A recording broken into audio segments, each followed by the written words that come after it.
Good evening, I'm Charlie Tesh. Welcome to Dead Air Live. My guest tonight is Michael Koran, who's been on here numerous times, is a poet, philosopher, author, and multi-talented person, teacher, counselor, all kinds of things. Wow.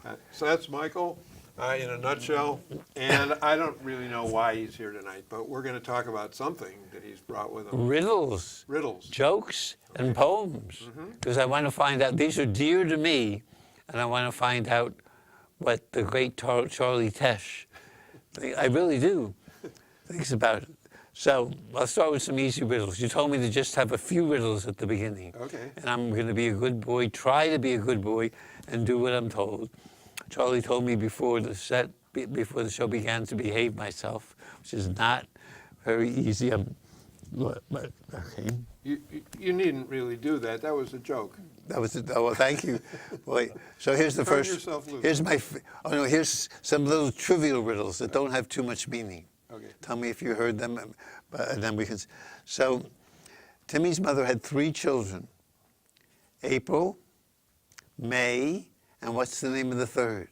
August.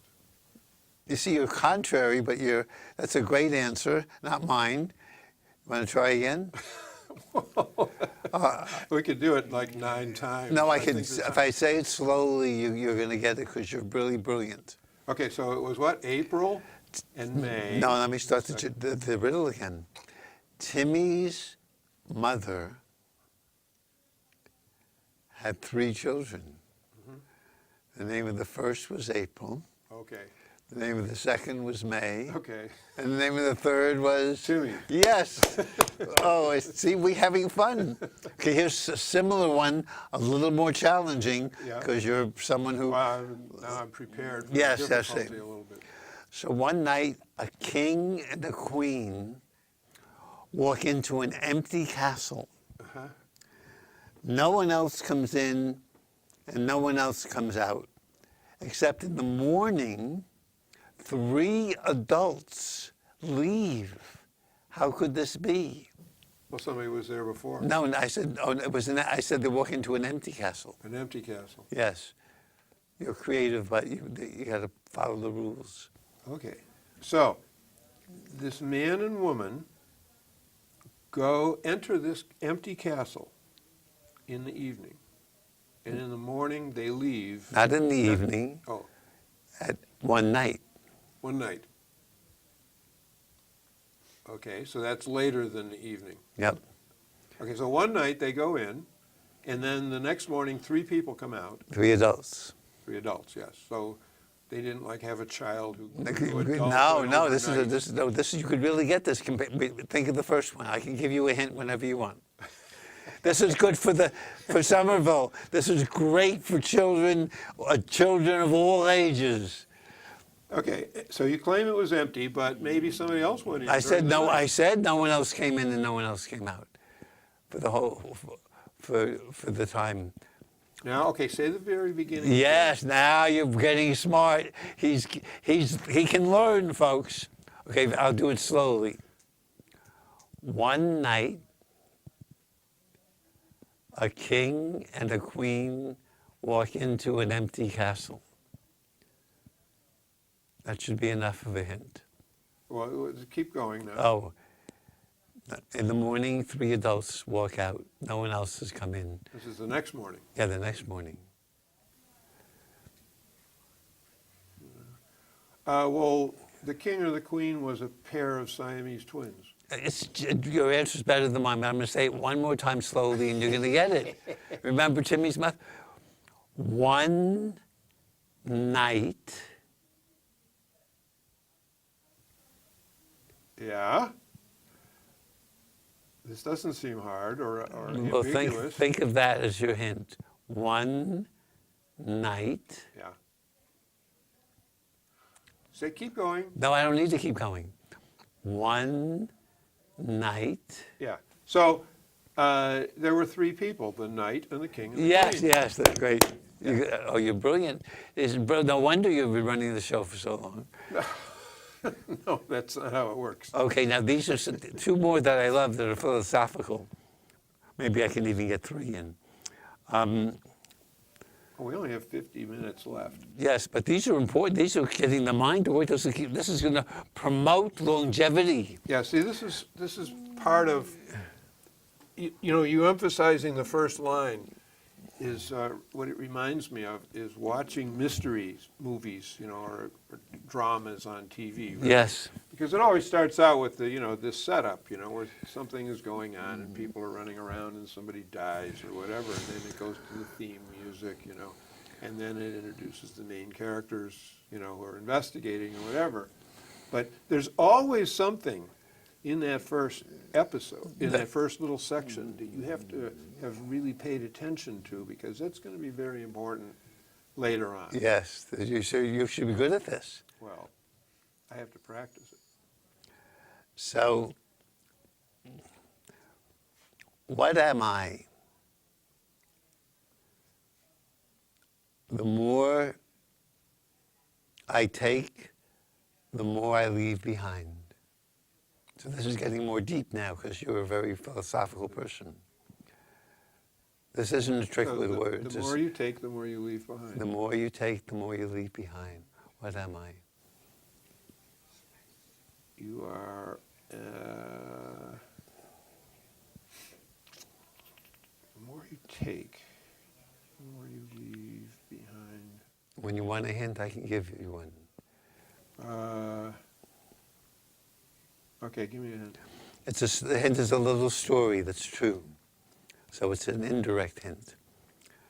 I go to Stop and Shop, and I know the cashier who lives in the neighborhood.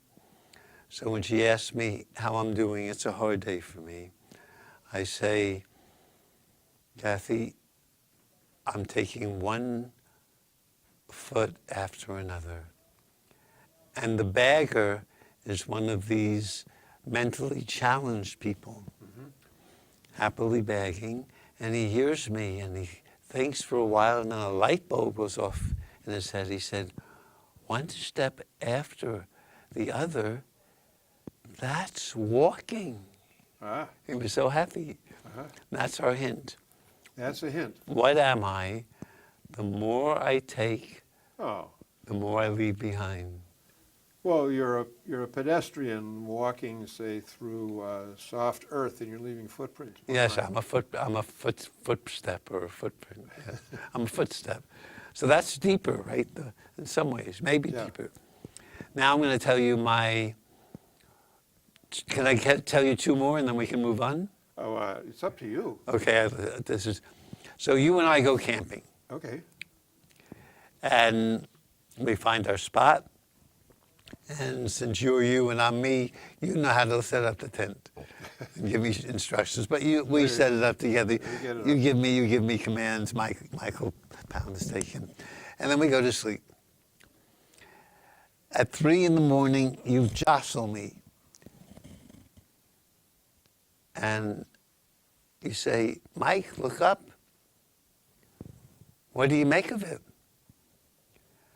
And I say, I see the stars, and they remind me that we're all part of a brilliant universe that guides and nourishes us, and we can really feel the beauty of it and still have enough room in our mind to wonder what we're going to have for breakfast. And I say, and Charlie, what do you make of it? And the riddle is, what do you tell me in one sentence?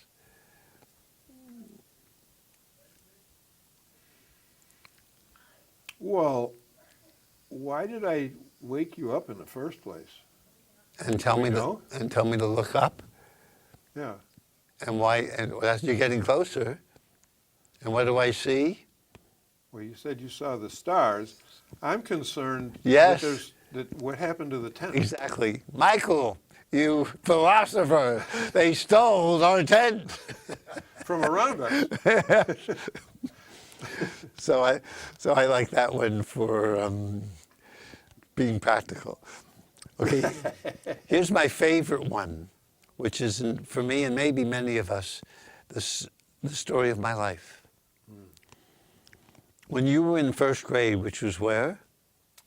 Villa Park, Illinois. Yes. At the Washington Grade School. And who was you remember who your teacher was? Oh, in first grade? Yeah. That might be hard, huh? I can remember a few of them, but I don't think I remember the first Well, grade. give me one. Oh, Miss Petrie. I think she was fifth grade. Okay. Well, I can almost remember the third grade. oh, we'll give you Miss Petrie, but we'll put her back in the first grade. Okay. And she knows you, loves and likes you, and since she's also a fifth grade teacher, she wants to inspire the class by revealing how you're really progressing way beyond your age. And hopefully all of us in the class can do that. And she says, Charlie, I'm going to ask you a fifth grade question. Whoa. And you say, brave as you've always been, okay, Miss Petrie. And she says, Charlie, how do you spell crocodile? And with great confidence, like you've always had, strong voice, you say, stepping on your tiptoes, looking at her loving eyes, K-R-O-K. And she says, with love in her eyes still and in her heart, but she says, she wants to bring you up properly. She says, Charlie, I'm sorry, but you're wrong. And you stand up even higher on your tippy-tip toes, look her in the eyes and say, I'm sorry, Miss Petrie, I'm right. And the riddle is, why is young Charlie Tesh right? And he's been doing this. It's the story of his life, mine, and maybe many others. Why is he right? He's using a different language. Why is Or it- things are spelled differently. That's one great answer. How about if we stick to English now? Why is he right? What was the original question? How do you spell crocodile? Yes, that would give you the answer if you think of that question. And say it very slowly. You spell crocodile with great care. That's a great answer too, but I'll ask you the question very slowly and you'll get it. Because you're brilliant. You've shown us all you're brilliant. How, Charlie, how do you spell crocodile? Well, the question is, how do I spell it? And my way of spelling it is K-R-O-K. Right, and that's what you've been doing for good and for ill the whole rest of your life. Doing it your way and being right. Aren't these lovely riddles? Well, now we can. I hated first grade, though. Yes, we can go. Another show we're going to have. We're not going to go there, but we could. No, We could. Well, yes, we'll go there a little bit. What did you hate about it? it was chaos. Oh, the teachers couldn't control. No, the room was just a madhouse. Oh my! How many? And this is in a suburban Chicago neighborhood. Yeah, there were 30 kids in the class. Oh, it's horrible. Maybe 25. And this is really somewhat middle class, rich, yes. Not rich. Lower, Working class. Working class. Oh my! Can make a grown man cry. It didn't do me a lot of good. No.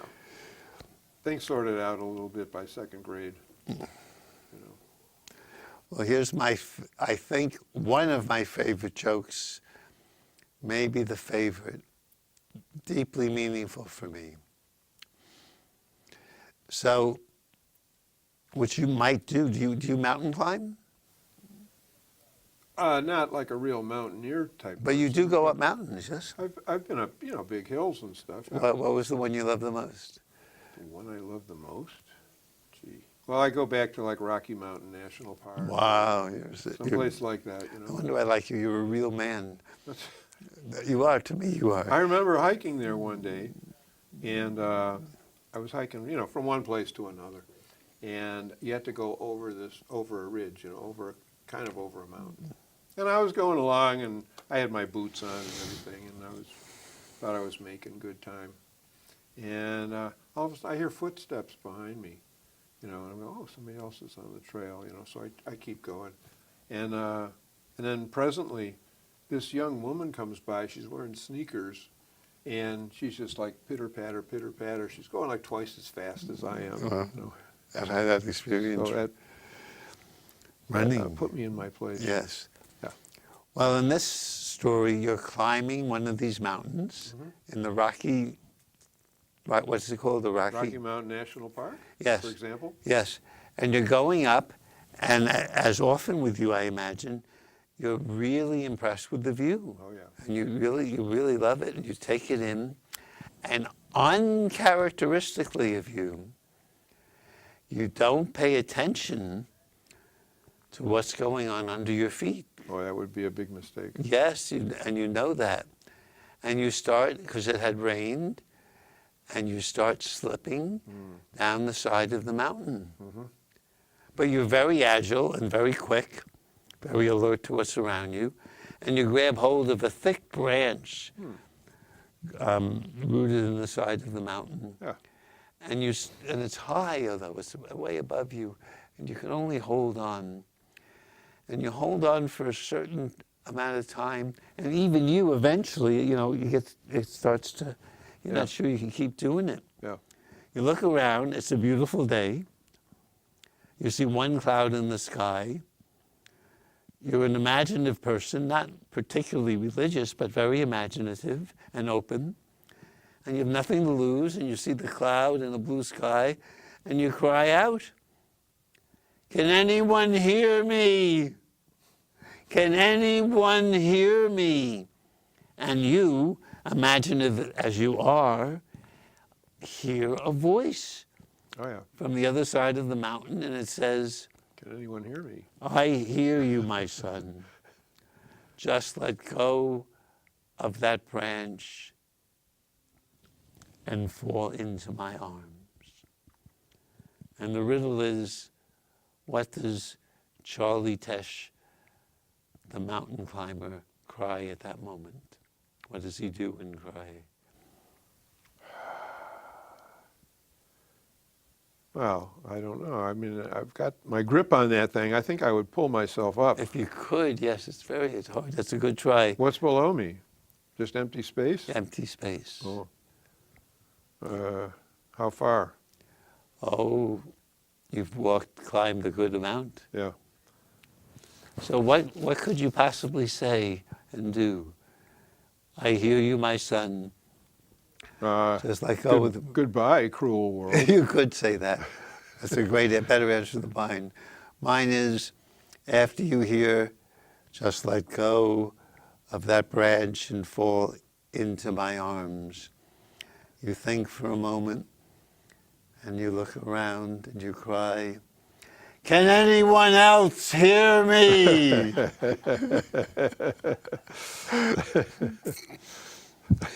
And that's meant a lot to me, I don't know about you, I have it, both an interior voice and interior voices. Yeah, yeah. And I finally learned I can have conversations with them and say, even if they're very angry at me, which they often are, very angry, I can say, "Let's talk this over. What are you hiding?" Or I would like, "Excuse me, I'd like to listen to another voice. I'll be back." Yeah. Well, that's what you usually do, right? You put it off. Like, oh, well, I'd rather listen to something else. But I have to respect it. If I don't respect it, it comes back and haunts me. Well, yes. So that's what we were talking about just before the show started, Yes? right? We'll share it with the audience. Well, it was your big accomplishment today. Oh, to do that, yes, Right? to learn to listen to my anger, and my therapist is to cradle it. Okay, and in the therapy that I'm in, internal family systems, they're called protectors. These angry parts of us are protecting us from what we're too vulnerable to feel. Like something simple, like to really take in tender, loving care, which I'm learning finally to do. And why would that invoke anger? Anytime it gets close to me, it reminds me of remembrance of things past. Mm-hmm. And so I would just get angry rather than angry, even when that need comes up. Yeah.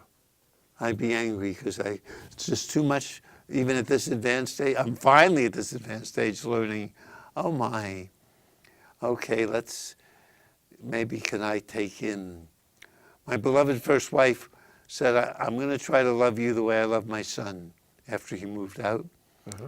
She gave up after a week. She said, he takes it in. You, and I didn't quite understand that, but now I do, don't really take in the love that you say you want and need. Mm-hmm. So if you feel that you want this love, yes. then that brings out the angry person? Yes, I just don't want to. That's too dangerous to feel. It's too dangerous to feel because It reminds me of what happened you when expect that you're not going to get it. Or it reminds me of what happened in the past, or it might enslave me if I get seduced by someone and I have to do what they want me to do because I'm not strong enough to even know what's going on. Mm-hmm. So finally, at this advanced stage, with 11 years of just this therapist, Yeah. it's so nice to even admit now. It would be hard. I want Charlie to be careful. I want Charlie to take care of me and not have me put my hand on over the mic. I need your help to really know that, or your loving friendship. Yeah. That's. But all of the, what's the source though of that anger? I mean, it's. Of not getting. Yeah. I mean, I could tell stories. Well, but you have an expectation that it's not going to work. Is that right? Not consciously. Well, but nevertheless. That it would be too. I could get away pretending. I love you. You pretend with the words, Yeah. but not really breathe it in. Mm-hmm. Not really be. I'm still learning. Not really being willing to be heard if it doesn't come. Right. You're not willing to be hurt. I am now. Maybe. I don't know. I'm at least aware of it. Mm-hmm. Today has felt very good. We'll see what tonight brings. So that was can anyone else hear me? Someone else once said, well, bend the branch, and the branch will spring you up. Spring you up. Yeah. That's a great answer, too. Okay, another one. Tell me when you like a poem. Well, we're 24 minutes into the show, so we're approaching halfway. So you got to pace yourself, whatever you brought. Okay, well, I love sharing these stories with you, especially since Nobi on the camera is laughing so much when he hears them. It warms my heart. It's a great audience. Great to have a cameraman doubling as an audience, too. Yeah. So, I think I'm going to stick with that. This is baseball season. Mm-hmm. So I'll tell you my favorite epistemological story. All right. Epistemological is how do we know what we know? Which is a really great question. Or how do we know what we don't know? Is That's a harder maybe one. even better, yes. How do we know what wow. But anyway. There's a wonderful woman who has 4 questions for healing, Byron Katie. And the first thing is, whatever you think you know, you ask, is it really true? Mm-hmm. How do you know it's true? What would you be like how do you behave when you think it's true? And what would it be like for you if it wasn't true? Mm-hmm. Whatever you're holding about anybody or yourself. So this is the epistemological story. Mm-hmm. It's a baseball story. And it's a convention of umpires meeting just before the baseball season starts, which was about a week ago. And the umpires were discussing late in the afternoon, after they've been partying and getting ready for the season. Someone says, well, what's the true meaning of baseball? What's it really all about? And they talk and they talk and they have a good time and they can't come up with an answer. And finally they ask the three oldest umpires who haven't been saying anything, wise and old, we can't come up with it. What's the true meaning of baseball? And the third from the oldest gets up and says, baseball, balls and strikes. I calls them as I sees them, which is a lot. I haven't even done that. I'm just starting now. Just starting to say what I see, rather than to be polite, be afraid to offend. Starting to, just as the words come, say them if I think it's not going to wound anyone. So that's a lot. And people were impressed. That's known in philosophy as relativism. I calls them as I sees them, you call them as you sees them, which often happens in baseball games. So it's relative to your own disposition. Your own perspective. Yeah. They wondered what the second from the oldest umpire could say. And he gets up and says, baseball, balls and strikes. I calls them as they are. None of this namby-pamby, you see, this is really, some people can get in touch with what's really happening. Don't give me this relativism. In philosophy, this is called essentialism. Crucial for the Catholic Church, who talk about the truth. We can get to it. Sometimes you have to go through the stages, your perspective, mine, but eventually we can get at the truth.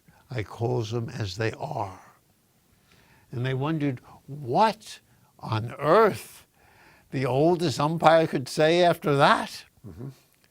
And he slowly gets up and says, baseball, balls and strikes, they ain't nothing till I calls them.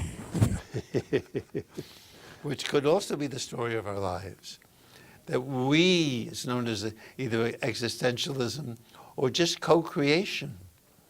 We are co-creating our lives, which is a little scary when we look at our lives. But we really have.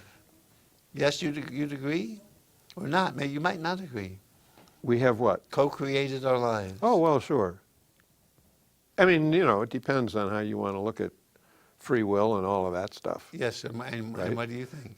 Well, from your own perspective, I calls them as I sees them.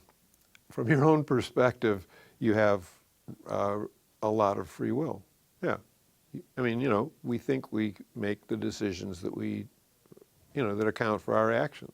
They ain't nothing till I calls them. Yeah, I mean, in fact, it's all a charade. I mean, it's your unconscious is the driver, and it's making all the decisions, and then it gives you a little window. Yes. Just for your for the benefit of your distraction, it gives you a little window into what's going on. A little TV set or something. Yeah. But you don't get to see the big picture that way. But you just admitted earlier that once we understand what's going on unconsciously, like if I understand that I really need the tender, loving care I was afraid to admit and breathe in and maybe give, I'd much rather talk about it. Yeah. So, but you admitted, I thought, that once we understand what's going on, we have more freedom. Yeah, I think that's true. But your unconscious is so vast. Yes. That you can't possibly ever appreciate all that's going on there, and the depths Yes. of activity, Once- which are unconscious. I mean, they are unconscious. And you think we can't? Well, you're younger than I am. When you get to be my age. Oh, all right. No, wait. You just had a birthday. Yep. Weren't you 75? 3 years ago. Oh, 78 then. Yep. But you're supposed to subtract 1 year after 50 now. So I'm now 22. I'm younger than you. Well, well, that's fine. So it might be time, because you've told me to keep the audience interested with different things, it might be time to do a poem. Okay, but I wanted to say though that a lot of what goes on to your brain isn't even at the level of unconsciousness. I mean, your brain is like a giant pattern recognition machine, and you know it does recognize very obscure patterns, and it causes you to take action based on those.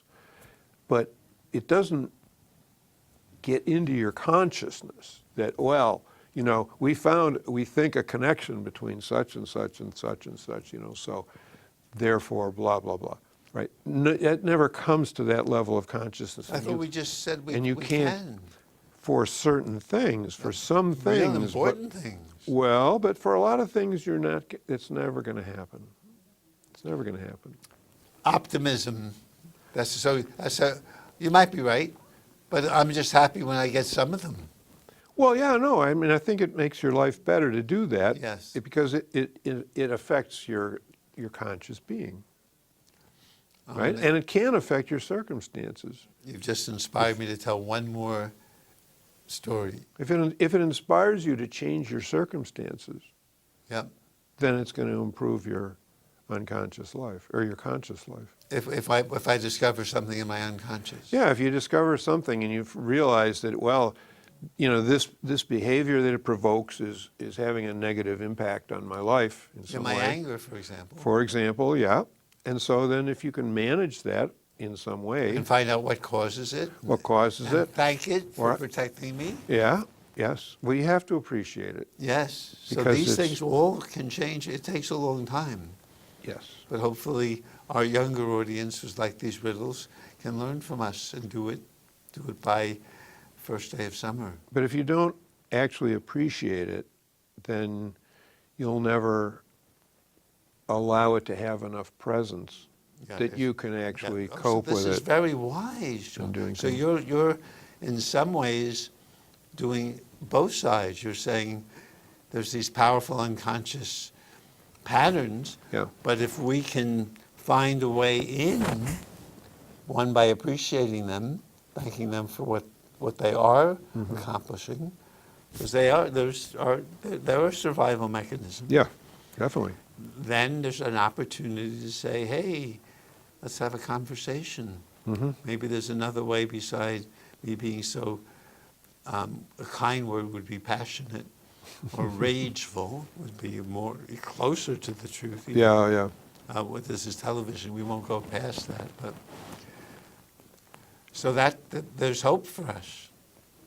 Well, there needs to be, you know, because that's, I think, is a really major issue with our whole culture and all the people who live in it. I mean, you see these acts of, you know, that are coming to light every day in the newspaper, you know, of people, you know, doing sexual assaults on somebody else or taking their gun down to the local church and heating things up there. But these are all things that come out of our lives, right? They're not just, oh, this person is just a freak or something like that.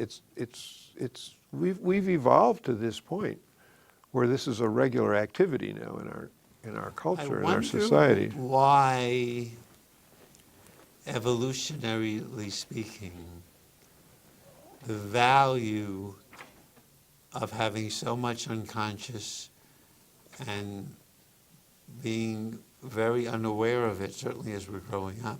Mm-hmm. maybe, I mean, all these instincts that animals have, that keeps them going. If they had a Right. caterpillar had to learn how to crawl. Right. And the value evolutionary for us, maybe we're evolving and just from this conversation, when we're learning about the unconscious, which certainly has been happening since Freud and probably Yeah. since the first play by Aristophanes, where we won't go into it now, but the son is produced, Orestes is chased by furies because he's killed his mother, Yeah. because his mother killed his father. It was not a very functional family. And The at Greeks end- had a lot of dysfunctional yeah, but families. they knew what was going on. Yeah. There's furies that attack us. Well, the playwrights did anyway. Yes, and then the play was very popular. Yeah. Aeschylus wrote it. At the very end of the play, the goddess Athena, in a trial, tells the Furies, "You now have to be nice to Orestes because he was honoring his father."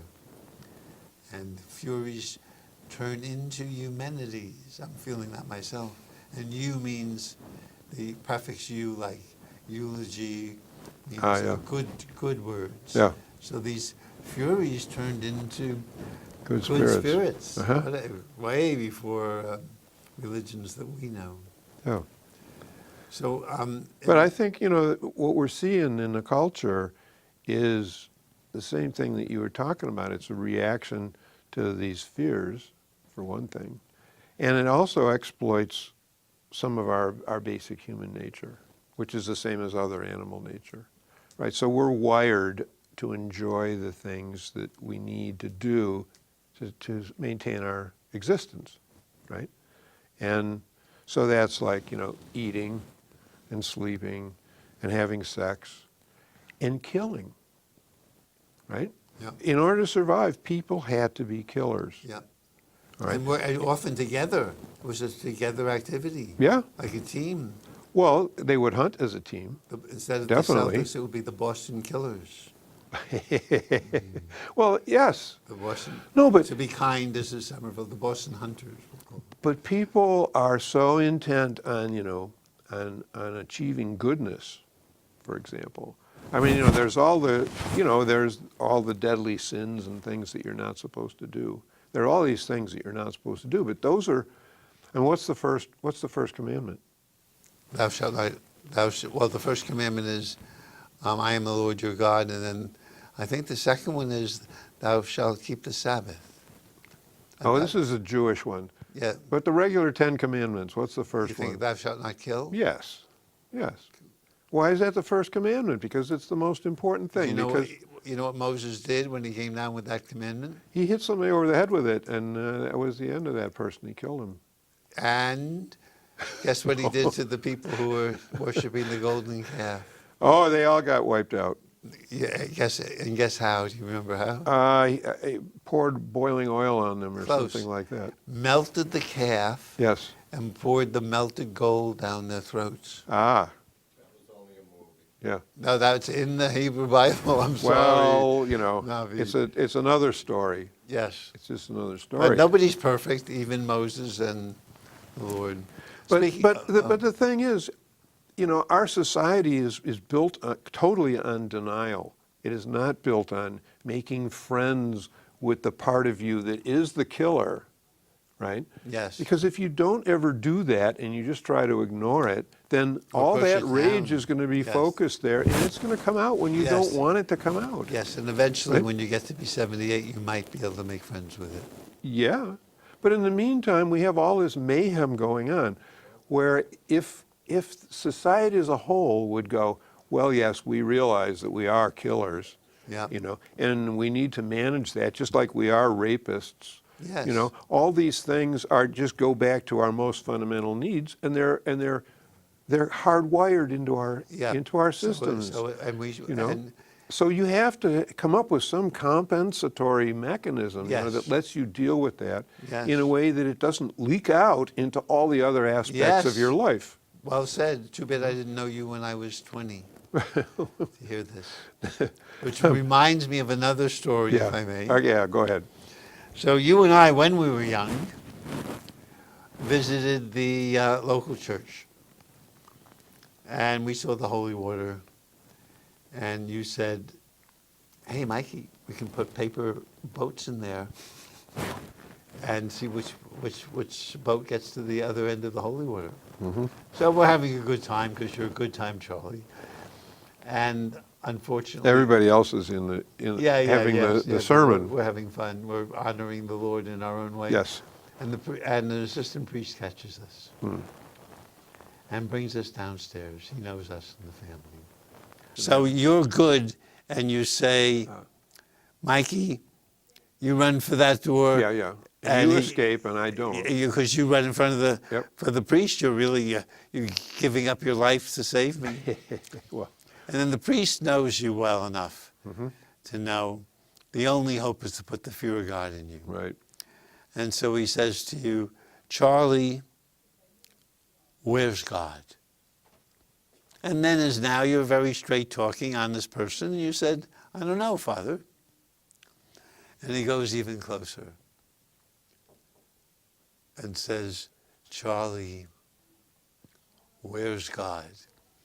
And you're an honest person. You said, "I told you, Father, I don't know."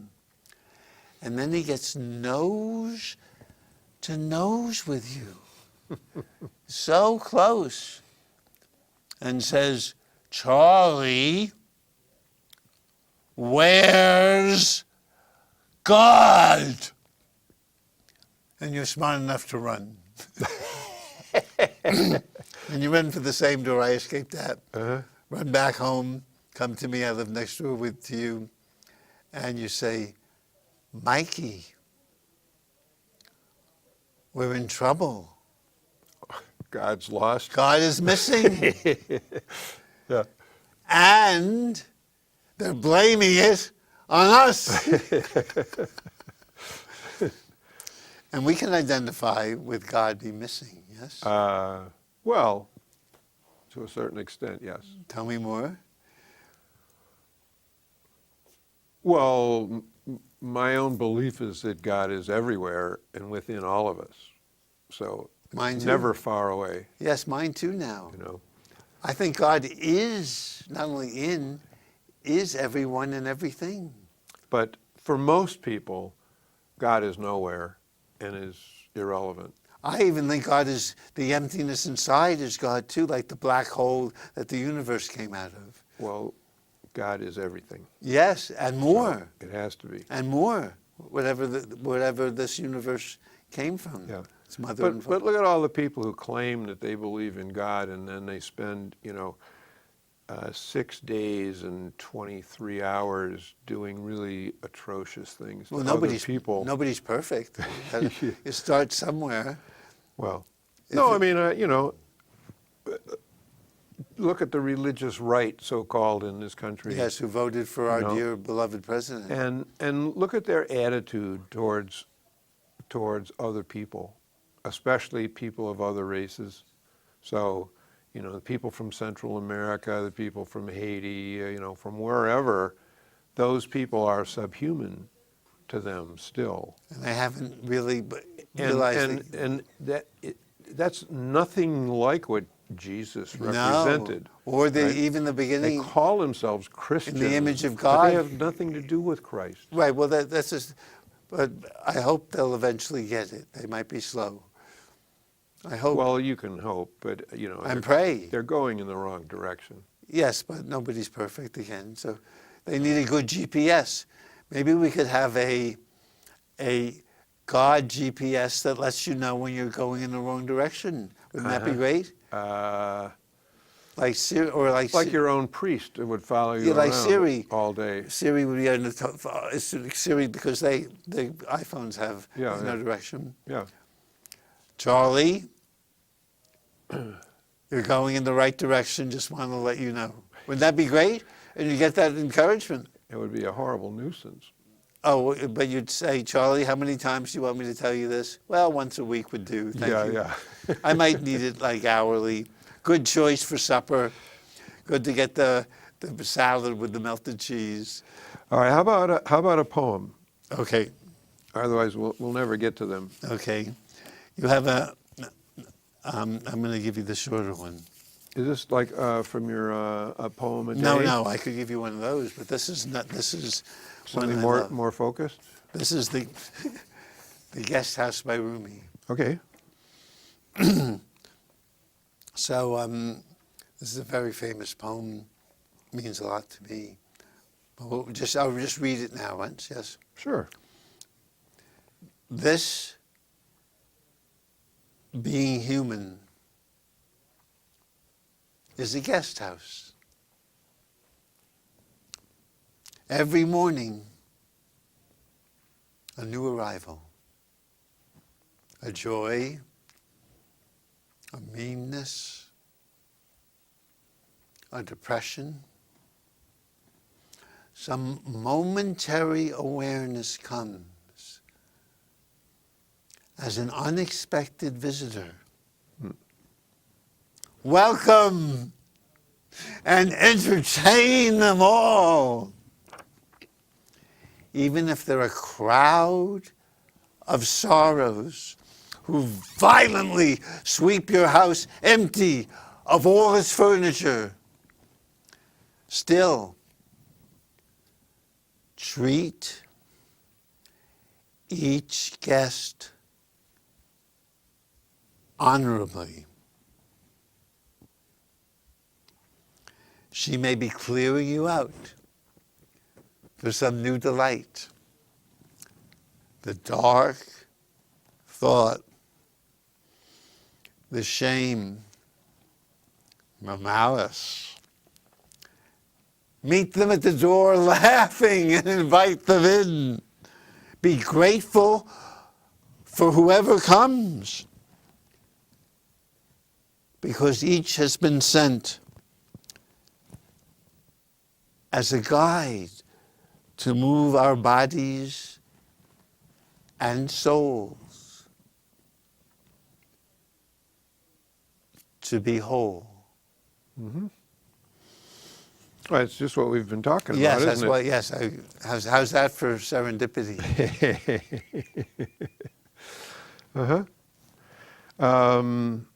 Yeah, that's good.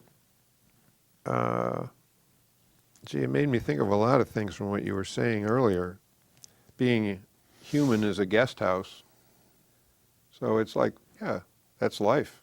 You were We're saying in that. we're in this space. You were saying that too. Yes. Yeah. And yeah, take advantage of it. Every morning is a new arrival. Yeah. And you don't know what to expect. Yeah. Crowd of sorrows that's going to sweep your house empty of its furniture. Still treat each guest honorably. Thank you for totally wiping me out. Well, she may be clearing you out for some new delight. Which is true. Which is what you found, right? Yep, which is true. Yeah. Yeah, invite them. Meet them at the door laughing. Oh, that's so hard. That's a good one. That is hard. Ha ha, I want to kill myself. Ho ho. I want to... But you need to have that kind of an attitude a bit so you don't take it so seriously. That way the fear doesn't strike you as being so scary. Yes, I'm slowly. I mean, if you look at them as somewhat of an imposter, Yeah. then they lose some of their validity. And you give them And then power. Yeah. Well, but you give them a chance to teach you what they need to teach you. Oh, if you greet them. Yeah. Yeah. If you greet them, though, with an attitude, you're laughing at them. Or laughing with them, maybe Or- even. Yes? Well, if it's anger that's coming, it's not really laughing much. But you can laugh at it, and you Oh. can take it. Hi, anger. You can take it with a kind of grain of salt or whatever. Maybe, but I can't trivialize them if they don't like that. No, you don't want to trivialize them. No. But it is good to realize that they're not necessarily devastating. They don't have that much power over you. You don't have to treat them as sovereigns. Yeah, they're like the Wizard of Oz. They puff themselves up. Exactly. Yeah. Hey, so what's the history of this guy Rumi? When did he write this? He wrote it, I believe, in the 1100s. He was from from Turkey. He was a Sufi, which means he was a Muslim mystic. And they didn't, he met a teacher finally named Shamas Tabriz. And he was teaching theology, Rumi, and then Tabriz said, hey, I want to teach you to experience what you're talking about. And Rumi was transformed. And they loved each other. So Rumi was somewhat academic? Yes, somewhat academic. Okay. And then, So he wasn't, he could talk about the stuff that he was interested in, but he hadn't really experienced it. like, maybe you and I will Directly. experience something of this when we're talking about it, I hope. Yeah. But then he achieved some kind of enlightenment. Oh, I presume. huge. Or at least, I mean, to write a poem like this, this is just one of many. Right, but it's still where we are today, you and I, Yes. right? And I had read this many, many, many times. It takes me a long time to really take it in. And I think maybe I'm getting closer. Or maybe I should say I think I'm taking it in now. Maybe this morning, finally. Oh, no, I mean, each one of those, people, I don't know, I think people think of enlightenment as like this enormous event, you know. You're going to be walking down the street and all of a sudden, you know, the heavens are going to open up. Like that. And suddenly you're going to know everything. Like the beggar who said, hey, that's walking. Yeah. Light moment. Yes. Yeah. But that isn't how it works. It happens like moment by moment. Yes. And you get some like insight into something, and it's like, And it comes oh, well, together. I see, that makes sense. That's enlightenment. And if you can just keep doing that, eventually it accumulates. There's hope for us. Hope for us. Yes. Now, I would love, if you don't mind, I'd love to hear you read this too, because You want me to read it now? yeah, I'd love you to read it. Well, you practiced it, obviously, all those times. Yeah. I can't do it with that gravity. You can do it with levity if you like. I don't know if that fits. This being human is a guest house. It's like being on vacation. Eh? It's like being on vacation. Every morning a new arrival. Yeah, you're on vacation. You don't know what's going to happen. You know, I mean, you go to some new place and you're going to have to eat what the local people eat for breakfast, and that's going to be something different because you're just used to your Wheaties. And whatever. Anyway, okay. A joy, a depression, meanness, some momentary awareness comes as an unexpected visitor. So yeah, it surprises you. Usually you miss those things. You know, somebody will say something and it'll make you feel creepy, but you didn't really dwell on that, you know, for example. But if you were to take the time, you would have more of these experiences. So you'd have this momentary awareness, which you don't get if you don't have that feeling of, well, here I am in the guest house and it's a new day kind of thing. I'm just keeping track. We got about a minute and a half, so I'm going to have to zip through this unless there's something else that you would prefer. No, I'd love to do. hear you wrap it up. Welcome and entertain them all. Okay, even if they're a crowd of sorrows who violently sweep your house empty of its furniture. Well, we did talk about that. Still, treat each guest honorably. She may be clearing you out for some new delight. So it's interesting. And is that his choice of words, or has this been like edited and revised? I translated a little bit myself. So you changed the word to a she? Yes. Okay. All right. I mean, that's, so, okay, we got 2 minutes. So that's a good addition, I think, to it, because, you know, it keeps you a little bit off balance, you know, where you should be to read something like this. You should be off balance. The dark thought, the shame, the malice, meet them at the door laughing and invite them in. So we talked about that. Be grateful for whoever comes, because each has been sent as a guide to move our bodies and souls to be whole. And that's the most important part, right?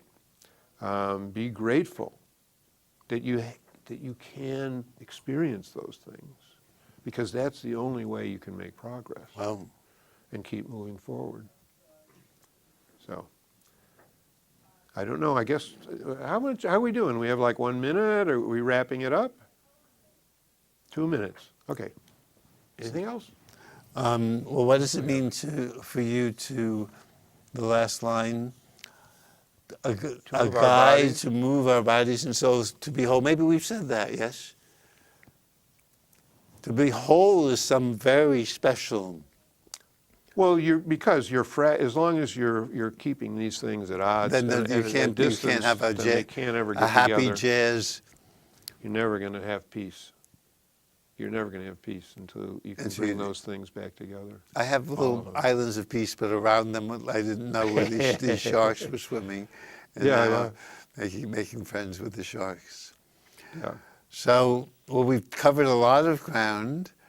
I don't think I want to introduce anything anymore. Yeah.